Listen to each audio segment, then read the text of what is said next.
कक्षा 6 प्रश्नावली 1.2 के बारे में बात करेंगे। क्वेश्चन नंबर 1, किसी स्कूल में 4 दिन के लिए एक पुस्तक प्रदर्शनी आयोजित की गई। पहले, दूसरे, तीसरे और अंतिम दिन खिड़की पर क्रमशः 1094, 1812 और 2050 और 2751 टिकट बेचे गए। इन चारों दिनों में बेचे गए टिकटों की कुल संख्या ज्ञात करनी है। हमें क्या ज्ञात करना है कि एक स्कूल है, उसमें 4 दिन के लिए प्रदर्शनी आयोजित की गई थी, जिसमें पहले दिन इतने टिकट बिके थे, दूसरे दिन ये, तीसरे दिन ये और चौथे दिन 2751 बिके थे। और हमें बताना है कि चारों दिनों में कुल कितने टिकट बेचे गए। तो उसके लिए हमें प्रथम लिखना है कि प्रथम दिन कितने टिकट 1094, तो 1094। दूसरे दिन बिके थे 1812, तो 1812। तीसरे दिन बिके थे टिकट 2050 और चौथे दिन या अंतिम दिन कितने बिके थे 2751, तो मैंने लिख दिया 2751। अब इसने क्या पूछा है, टिकटों की कुल संख्या। अगर कुल संख्या पूछे तो इन सभी को क्या करना है, जोड़ना है। तो जोड़ देंगे, 4 और 2 6, 6 और 1 7, तो 7 आ गया। 9 और 1 10, 10 और 5 15, 15 और 5 20, 20 का 0, असील बच्ची 2। ठीक है, तो 2, 8 और 2 10, 10 और 7 17, फिर असील बच्ची 1, 17 का 7, फिर 1 2, 2 और 2 4, 4 और 2 6 और 1 असल 7। तो हमारे पास में कुल कितने टिकट बिके थे, 7707। तो अतः चारों दिनों में बेचे गए टिकटों की कुल संख्या कितनी है, 7707 आ गई। इस प्रकार हमें ज्ञात करना है। अब क्वेश्चन नंबर 2 में शेखर एक प्रसिद्ध क्रिकेट खिलाड़ी है। वह टेस्ट मैचों में अब तक 6980 रन बना चुका है। उसने टेस्ट मैचों में कितने रन बनाए हैं, तो 6980 रन बना चुका है। वह 10,000 रन पूरे करना चाहता है। वह कितने रन पूरा करना चाहता है, 10,000 रन पूरे करना चाहता है। उसे कितने और रनों की आवश्यकता है, वह उसे कितने रनों की आवश्यकता है। तो सबसे पहले लिखेंगे शेखर रन बनाना चाहता है। कितने रन बनाना चाहता है, वह 10,000 रन बनाना चाहता है। और शेखर रन बना चुका, उसने कितने रन बनाए, तो रन बनाए उसने 6980। अब देखो 10,000 रन बनाना चाहता है और उसने 6980 रन बना दिए, तो उसे कितने रनों की और आवश्यकता है। तो हम लिखेंगे शेष रनों की आवश्यकता। शेष कितने रनों की आवश्यकता है, तो 10,000 में से इस संख्या को घटा देंगे, 6980 को घटा देंगे। अगर इसको इसमें से घटाएंगे तो हमारे पास में बचेगा 3020 रन। तो उसे कितने रनों की आवश्यकता है, 3020 रनों की आवश्यकता है। क्वेश्चन नंबर 3, एक चुनाव में सफल प्रत्याशी ने 5,77,500 मत प्राप्त किए, जबकि उसके निकटतम प्रतिद्वंदी ने 3,48,700 मत प्राप्त किए। 3,48,700 मत प्राप्त किए। सफल प्रत्याशी ने चुनाव कितने मतों से जीता। हमें बताना है कि जो जीता था वो कितने मतों से जीता था। सबसे पहले लिखा सफल प्रत्याशी को प्राप्त मत। सफल को कितने मिले थे, 5,77,500 मत मिले थे, तो लिख दिए। प्रतिद्वंदी प्रत्याशी को प्राप्त मत, इसको कितने मिले थे, 3,48,700, तो 3,48,700। अब क्या करना है, उसने पूछा है कि सफल प्रत्याशी चुनाव में कितने मतों से जीता। ये कितने मतों से जीता, ये तो हार गया था, तो इसमें से इसको क्या करना है, घटाएंगे। तो 5,77,500 में से हम 3,48,700 घटाएंगे तो हमारे पास में आएगा 2,28,800। अतः सफल प्रत्याशी ने चुनाव 2,28,800 मतों से जीता है।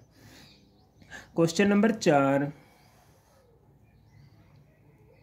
कीर्ति बुक स्टोर ने जून के प्रथम सप्ताह में 2,85,891 मूल्य की पुस्तकें बेची।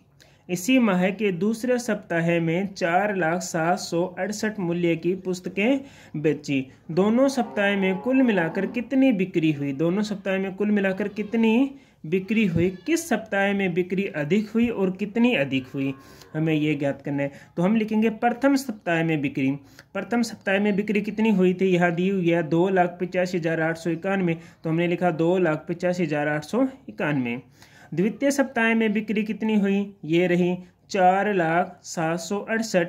अब इसने कहा है कि दोनों सप्ताह में, पूछा है इस क्वेश्चन में, दोनों सप्ताह में कुल मिलाकर कितनी बिक्री हुई।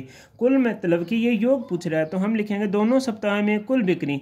कुल का मतलब इन दोनों का योग करना है, प्रथम और द्वितीय का।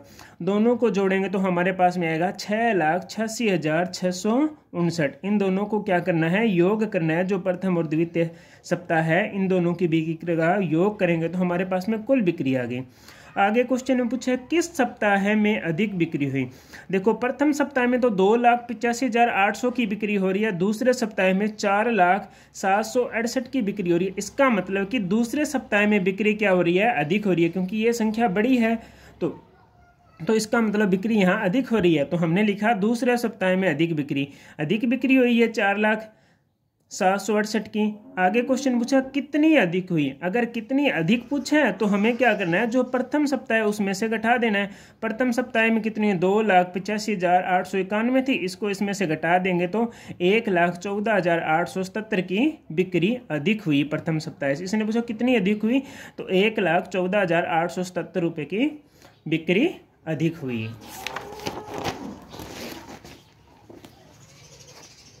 क्वेश्चन नंबर 5 देखो 5 अंक।